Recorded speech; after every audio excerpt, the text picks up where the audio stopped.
अस्सलाम वालेकुम। सवाल पूछा गया है कि क्या गुनहगार का दिल भी चल सकता है। दूसरा सवाल, कलब के चलने इस पे सिर्फ तवज्जो करना होती है, कोई जिक्र भी करे जो ज़ुबान से दा और कलब पे पूरे ज़ोर के साथ।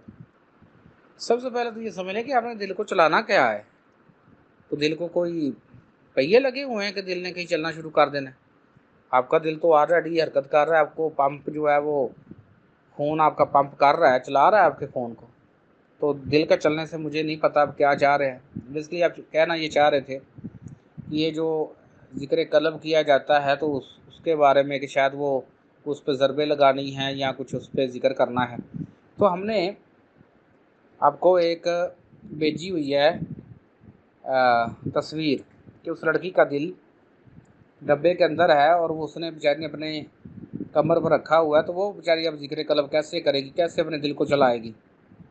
ऐसी बात नहीं है। हुआ क्या है कि जब हकीकी इल्म पूरा समझे बगैर, पूरा लिए बगैर, प्रैक्टिकली किए बगैर ये चंद दिन क्लासेस करने के बाद जब खुद से उसको बनाया गया तो सारा काम ख़राब कर दिया गया। ज़िक्र कलब, आगे मैंने कितने सवालों में वजाहत की है कि ज़िक्र कलब से मुराद ये थी कि आपका जो रोशनी के जिस्म का चौथा परत है उसको एक्टिव करना, उसकी एनर्जी को अपने जिस्म के अंदर ले आना। अभी आप बैठे रिलैक्स होकर गौर करें, आपका दिल हरकत कर रहा है कि नहीं कर रहा, आपका दिल चल रहा है कि नहीं चल रहा। अगर आपका दिल नहीं चल रहा तो आप तो डेड हो जाएंगे। उसी वक्त ही डॉक्टर कहे कि इसका दिल नहीं चल रहा, इसको ले जाएं, आप इसको जाकर मट्टी में रख दें। तो दिल के चलाना क्या होता है, उसको पहिए कोई नहीं लगे हुए। जब हम मुराकबा करते हैं, हम कोई शक्ल नहीं बनाते, हम कुछ जहन का इस्तेमाल नहीं करते हैं। ये जो मैं मसाज का मुराकबा भी करवाता हूँ, आप ज़रा गौर कीजिए इस मुराकबे के ऊपर। आपकी आंखें बंद हैं, आपने अपना दायां हाथ अपने बाएं कंधे पर रखा है। ये एक तरतीब है ताकि इसी तरतीब से आप कर सकें साथ के साथ। और आप अपने दाएं हाथ को आस्ता आस्ता अपने बाएं बाजू के नीचे लेकर आते हैं। बंद आँखों से आपका जो हाथ आपके बाएं बाजू पर चल रहा है, आप उसको फील कर रहे हैं, महसूस कर रहे हैं। तो ये चीज़ कौन सी आपको फील करवा रही है, कौन सी महसूस करवा रही है? आम तौर पर आप जवाब देंगे ये हमारा दिमाग महसूस कर रहा है या फील कर रहा है। मरे हुए बंदे का भी तो दिमाग होता है, क्या वो फील करता है?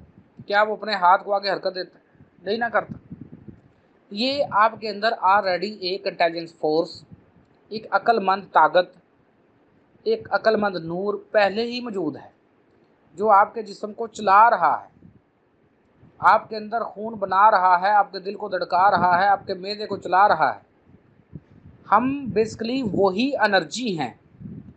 अभी वो एनर्जी इस मट्टी के जिस्म को छोड़ दे, वो अलग हो जाए इस मट्टी के जिस्म से, आपको आप कहा ही नहीं जाएगा, आपको मैयत कहा जाएगा और आपको उठाकर मट्टी में रख दिया जाएगा। मट्टी का जिस्म मट्टी के जिस्म में मट्टी में रख दिया जाता है। हम बेसिकली असल में वो रूह हैं, वो एनर्जी हैं, वो ताकत है जो इस मट्टी के जिस्म को चला रही है। प्रॉब्लम क्या हुआ है कि हम ये भूल गए हैं कि हम वो एनर्जी हैं।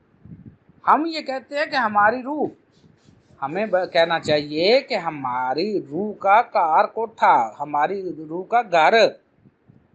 लेकिन क्योंकि हमें शऊर नहीं दिया गया और वो शायद लोग समझना भी नहीं चाहते थे। अभी भी कितने लोग नहीं समझना चाहते और अभी भी अपनी अटकल में रहते हैं। तो जो समझना चाहते हैं उनके लिए बात है। तो जो एनर्जी हमारे अंदर चल रही है वही हम असल में हैं, लेकिन हम भूल गए। तो अब जब हम अपना हाथ बाएं कंधे पर आकर उसको आगे लेकर आ रहे हैं तो जो चीज़ महसूस कर रही है, जो फील कर रही है उस टच को, उस लम्स को, वो बेसिकली हमारी रूह है, हमारी विजदानी आँख है, हमारा लतीफ़ा सर्री है। और इस तरीके से हम बाएं हाथ से अपने दाएं बाजू का मसाज करते हैं 5 दफ़ा, तो उसको महसूस करते हैं। फिर अपने दोनों हाथों से अपने बालों का महसूस करते, तो हमारी तवज्जो बालों में चली गई, सर में चली गई, फिर चेहरे का, तो चेहरे पे तवज्जो आ गई। फिर हम अपने सीने और पेट का मसाज करते, तो हमारी तवज्जो सीने और पेट में आ गई। फिर हम दोनों टांगों का मसाज करते हैं तो हमारी तवज्जो जो है वो टांगों पर आ गई। तो आप देख रहे हैं कि बड़ी आसानी के साथ आपकी पूरी तवज्जो आपकी बॉडी में चली गई है। आपने अपनी पूरी बॉडी को महसूस कर लिया है। जब हम इसको बार बार करते हैं तो जो जिस्म के अंदर एनर्जी चल रही है, हमें वो महसूस होना शुरू हो जाती है। जो जिस्म के अंदर रूह है उसका हमें पता चलना शुरू हो जाता है, जो रोशनी का जिस्म है हमें पता चलना शुरू हो जाता है। जैसे जैसे हम इस मशक में गहराई में जाते जाते हैं, आगे जाकर ये मसाज भी आपने नहीं करना, सिर्फ ध्यान करना है। तो जैसे जैसे हम आगे जाते हैं तो पूरे जिस्म के अंदर जो एनर्जी चल रही है, जो हमारा रोशनी का जिस्म हमारे जिस्म मट्टी जिस्म के अंदर छुपा हुआ है, वो आस्ता आस्ता ज़ाहिर होना शुरू हो जाता है और हमें खुद को पता चल जाता है कि हम तो मट्टी का जिस्म नहीं है, हम तो एक रोशनी का जिस्म है, हम तो खुद एक एनर्जी है, हम तो खुद एक रोशनी है। और जो रूह है, जो एनर्जी है, वो लाफानी है, रूह को मारा नहीं जा सकता। कहीं कोई ऐसी आयत आपने पढ़ी जिसमें कहा हो कि जो जो रूह है उसने मौत का जायका चखना है? आपकी रूह नहीं मरेगी, एनर्जी नहीं मरती, साइंस भी मानती है। तो आपको पता चल जाता है कि मैं एक एनर्जी हूँ, मैं एक रूह हूँ। फिर आप अपने इस मट्टी जिस्म से बाहर आ जाते हैं, लेकिन कानून कुदरत के तहत आपका रोशनी का जिस्म मट्टी के जिस्म के साथ बंधा रहता है एक नूरानी धागे के साथ। आप जहाँ जहाँ जाते हैं वो धागा साथ साथ जाता है। उस धागे को ना कुछ चीज़ काट सकती है, ना उसको कोई चीज़ ख़राब कर सकती है। उसके साथ, उस धागे के साथ, उस नूरानी तार के साथ, उस वायर के साथ, और रोशनी का जिस्म आपका मट्टी के जिस्म को इतनी एनर्जी देता रहता है कि चलता रहे, खाता पीता रहे। सॉरी, खाना पीना तो कुछ नहीं होता उस वक़्त, तो सिर्फ सांस लेता रहे, दिल धड़कता रहे, थोड़े इसके फंक्शंस होते रहे, बाकी फिर इसके फंक्शंस ना हो। इसको अपना होश, ये कॉन्शियस अपना खो देता है।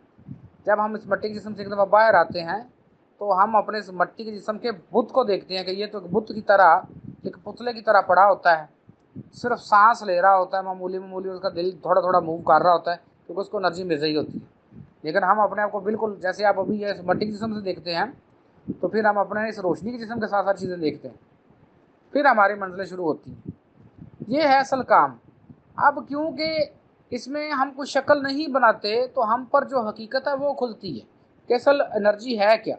जिसमें कोई शक्ल बनाई जाती है, कोई लफ्ज़ लिखा जाता है, कुछ सोचा जाता है, तो वहाँ पे तो माइंड सोच रहा है, उसने क्या करना है? फिर वो माइंड सोचता रहेगा, आपको सोचे दिखाता रहेगा, और सोचो सोचो में लोगों को कुछ ना कुछ नज़र आ जाता है, लोग बड़े खुश हो जाते हैं। अभी भी जो बंदों को कुछ स्केच नज़र आते हैं वो दुनिया की इनको नज़र आते हैं कि मैं फ़लाँ जगह हूँ, मैं फ़लाँ जगह हूँ दुनिया के।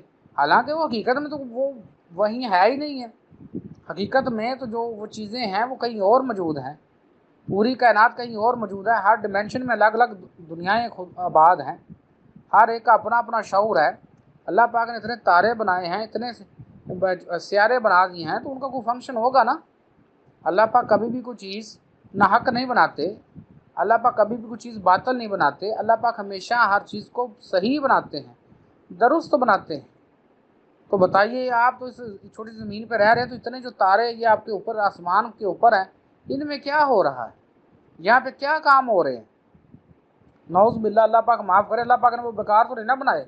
तो सोचे, फिर सोचे, और दोबारा फिर सोच कर गौर करें, इन सितारों पर क्या है, इन सियारों पर क्या है, सोचे इसको। तो जो दिल का चलाना है वो मेरे नज़दीक लतीफ़ा कलब का एक्टिव होना है। लतीफ़ा कलब की एनर्जी का मट्टी के जिस्म में आ जाना, इसको मैं दिल का चलना कहता हूँ, इसी को कलब का जारी होना कहता हूँ। इसमें कोई लफ्ज़ नहीं अदा करते, लेकिन जब हमारी रूह एक्टिव होती है तो हमारी रूह ऑलरेडी अल्लाह पाक की हमद कर रही है, क्योंकि कायनात की कोई ऐसी चीज़ नहीं है जो अल्लाह पाक की हमद ना कर रही हो। कायनात की हर चीज़ अल्लाह पाक की हमद कर रही है, कायनात की हर चीज़ अल्लाह पाक की तस्बीह कर रही है। तो रूह को पता ना वो क्या कर रही है। तो इसमें बेसिकली ज़िक्र रूही शुरू होता है, और ज़िक्र रूही सबसे बढ़कर ज़िक्र है, ये बात ज़हन में रखिएगा। आपकी रूह का ज़िक्र, तो जैसे ही हम इस मट्टी जिस्म से अलग होंगे तो हमें सारी समझ आ जाएगी। लेकिन उससे पहले हम ऐसे ही मट्टी जिस्म से अलग नहीं होते हैं। सबसे पहले हमारे अंदर मट्टी जिस्म के अंदर, रोशनी के जिस्म के अंदर मौजूद जितनी बीमारियां हैं, जितनी बुराइयां, उन्हें आस्ता आस्ता ख़त्म होना होता है। वो जैसे जैसे जिस्म से बाहर निकलती हैं, जिस्म हल्का होना शुरू हो जाता है, फिर हम इस मट्टी के जिस्म से बाहर आते हैं। उम्मीद है भाई को जो आपकी समझ आ गई होगी, नहीं आई तो दोबारा पूछ सकते हैं।